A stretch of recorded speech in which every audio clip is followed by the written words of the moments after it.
Islamic videos کی support کے لیے چینل کو سبسکرائب کر دیں، شکریہ۔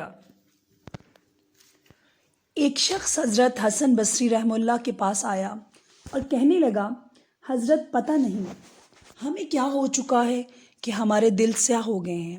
حضرت نے پوچھا، بھائی معاملہ کیا ہے؟ کہنے لگا، حضرت آپ درس قرآن دیتے ہیں اور ہمارے دل پر کوئی اثر نہیں ہوتا، لگتا ہے ہمارے دل سیاہ ہو گئے ہیں، سخت ہو گئے ہیں۔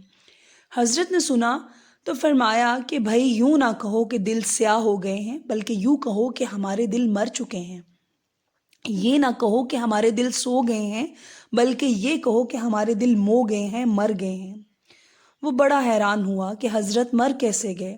تو حضرت نے آگے سے عجیب جواب دیا، فرمایا، دیکھو جو سویا ہوا ہوتا ہے اسے جھنجھوڑا جائے تو وہ جاگ اٹھتا ہے، جو جھنجھوڑنے سے بھی نہ جاگے وہ سویا ہوا نہیں ہوتا، وہ مویا ہوا ہوتا ہے، یعنی مر چکا ہوتا ہے۔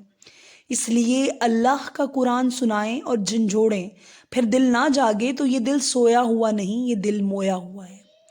ایسے ہی مردہ دل والے لوگ، یہ بھی چلتی پھرتی انسانیت کی قبریں ہوتی ہیں۔